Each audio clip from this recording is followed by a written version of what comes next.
Ayan mga idol, tuwang-tuwa yung ating mga kalapati dahil pinagsama na natin sila. Ayan oh, tuwang-tuwa. Yung dun no, talagang Sana all. binanatan na mga idol. Oh, ganyan magpares ng mga kalapati mga idol. Sigurado walang masasaktan o walang mabubuli pag pinagsama mo na sila.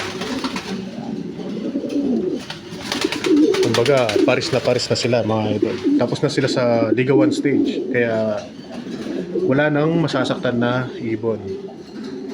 At ayun, another day, another video mga idol. At ngayong umaga nga pala, ipapakita ko sa inyo paano yung ginagawa nating proseso sa pag-breed.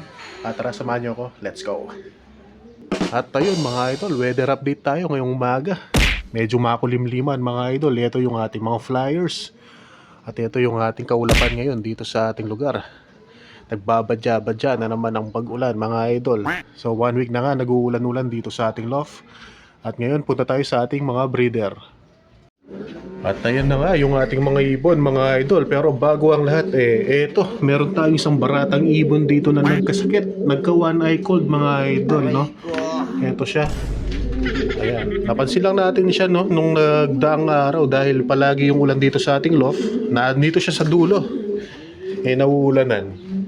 Ayan, nagka-one eye cold tuloy mga idol. Pero hindi tayo dapat magpanik dahil ayan, may dala na tayong pigeon holder.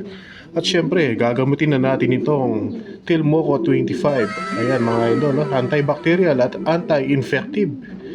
Ito yung ating gamot sa ating mga kalapati mga idol. So ayan, Tilmoco 25. Baka naman. Ito mga idol, yung ibon natin na nagka-one eye cold. Ayan, malala na mga idol dahil almost 3 days na siyang may one eye cold tapos di pa natin natitreat dahil wala pa tayong gamot. So ito, may pinadala sa atin si Tilmoco no, para i-try natin sa ating mga ibon. So bago natin gamitin, i-shake muna natin siya mga idol. Tapos direct natin yung bibigay sa ating ibon dahil medyo malala na yung kanyang one eye cold. Pero pwede rin to mga idol no, na ihalo sa tubig. 10 drops sa 1 litro ng tubig. Gamitin mo lang siya ng umaga at hapon. Pero tayo, rekta na natin gagamitin sa ating ibon. Ayan. 1 drop lang. Ayan, rekta sa lalamunan na idol. Bigyan na natin ng gamot itong ating kalapati at itutuloy-tuloy lang natin 5 to 7 days mga idol hanggang sa mawala yung kanyang one eye cold or coryza mga idol. Posible kasi hindi na to one eye cold mga idol dahil medyo maga yung mata niya sa loob tapos mayroong kulay puti na discharge sa kanyang mata. Possible coryza na to mga idol no? Kaya gagamutin na natin tapos itatabi muna natin siya. Ayun mga idol, pag-usapan naman natin yung ating preparation para sa ating mga kalapati na ibinibreed. At meron tayong 4 weeks preparation para sa pag-breed natin ng mga ibon mga idol. At ang una ay pagpili ng inyong mga breeders. Dahil may mga speed bird na short distance bird at meron naman mga kalapati na pang long distance bird. At nasa inyo mga idol no, kung ano yung pipiliin ninyo na ibibreed. At tayo mga idol ito, inumpisahan natin yung ating pag-breed sa pagdi-deworm mga idol. Bali yung pagdi-deworm natin, ginagawa natin Sunday. Any brand ng pang-deworm mga idol, pwede yan. At sa first week preparation natin mga idol, after natin mag-deworm yung Monday, Tuesday, and Wednesday, ginagamit natin dyan yung para sa Salmonella or E. coli mga idol. Binibigyan natin sila ng gamot every morning tapos sa hapon ay fresh water na lang mga idol. Bali yung gamot na binibigay pala natin nilalagay na lang natin sa tubig dahil sa marami tayong breeders, mahirapan tayo kung iisa-isayin natin sila. After ng 3 days na medication ng E. coli at Salmonella, nire-recover natin sila ng probiotics ng Huwebes at Biyernes mga idol. At pagdating naman na Sabado at Linggo, plain water at plain feeds na lang sila mga idol. At ayun mga idol, sa second week preparation na tayo. Bali sa second week preparation natin, gumagamit tayo ng gamot para sa cancer mga idol no. Any brand, pwede yan sa ating mga ibon. Ginagamit natin yan ng Monday, Tuesday at Wednesday mga idol. Every morning, binibigay natin yan sa ating mga kalapate. Yun yung gamot para dun sa mga kulay yellow na nakikita natin sa mga side ng tuka nila or lalamunan nila mga idol no. At after natin gamutin ng Monday, Tuesday at Wednesday, Thursday and Friday mga idol, no, recovery ulit tayo, gamit tayo ng mga probiotics At Saturday and Sunday, plain water at plain feeds na lang tayo ulit mga idol. At ayun mga idol, para naman sa third week preparation natin, ginagamot naman natin sila para sa respiratory. Binibigyan natin sila ng gamot ng Monday, Tuesday at Wednesday every morning.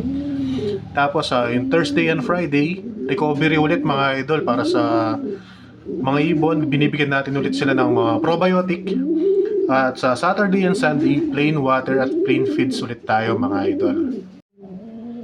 At para naman sa last preparation natin, fourth week, yung binibigay natin ng Monday, Tuesday, and Wednesday, yung natural natin na pang-flashing mga idol. No? Yung ginagawa natin na 6-in-1, yun yung binibigay natin sa kanila. Pagdating naman ng Huwebes at Biyernes, as usual, probiotic pa rin tayo. Sabado at Linggo, plain water at plain feeds pa rin sa ating mga ibon mga idol. At ayun mga idol, doon natatapos yung ating 4 weeks preparation para sa ating mga ibon.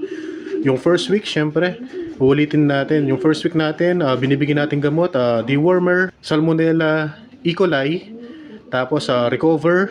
Second week, canker, probiotics ulit.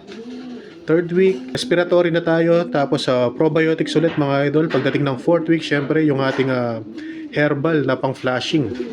At ayun na nga mga idol, no? Yung pinakamagandang gawin kapag piniprepare na natin sila, ipagtabihan nyo na yung mga kakatsakahin ninyo.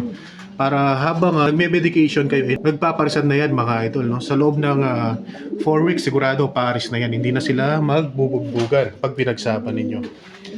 At lastly, kapag pinagsama nyo na sila mga idol, no? Tulad natin ngayon, nasa last stage na tayo. 1 week mga idol, binibigyan na natin sila ng pula-puti, calcium lactate, at saka yung ating B12 plus multivitamins. Twice a week mga idol, binibigyan natin sila every Tuesday at saka Thursday. Yun yung parang pamparecover natin sa kanila mga idol. Nagbibigay naman tayo ng mga minerals sa kanilang mga putoka.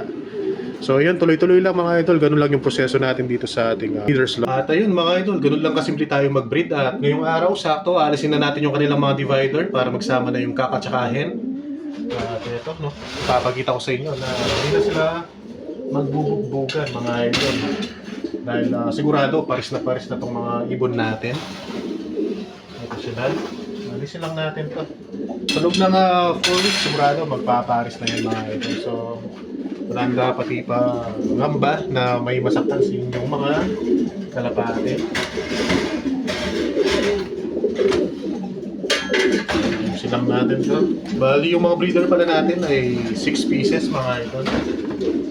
Kasama na dyan yung mga papamigay natin sa ating mga subscriber. At syempre sa ating mga followers mga idol. Kaya kung ikaw ay naka-follow sa akin at palaging naka-engage sa ating mga video, updated, ayan, posible may sali yung pangalan mo sa mga maswerte mabibigyan ng ating mga ibon. Maswerte nga ba mga idol? Ayan, inalis na natin yung kanilang mga divider. Paris na paris yung ating mga ibon, no? Tignan mo to. Wala pa man, oh. Talagang ano na, ready to breed na agad. Kakaalis ko lang ng divider. Ganyan yung kagandahan kapag na-prepare sila ng maayos mga idol. Walang masasaktan na ibon. Oh, di ba? Itong mga off-color natin, oh. Kung gusto niyo na ito mga idol, subscribe lang kayo sa ating YouTube channel at syempre i-follow nyo ako sa aking Facebook account at TikTok mga idol. Ayan, off-color na pang long distance natin. Kung gusto nyo mga idol, follow lang kayo syempre. At ito yung mga ibon pa natin na iba, pang malakasan. Oh, ayan mga idol, oh. Paris na sila. Tuwang-tuwa yung ating mga kalapati dahil pinagsama na natin sila. Ayan, oh. Tuwang-tuwa. Yung dun, no? Talagang binanatan na mga idol. At dito na muna siguro matatapos yung ating video mga idol. Like, share, and subscribe. Ingat!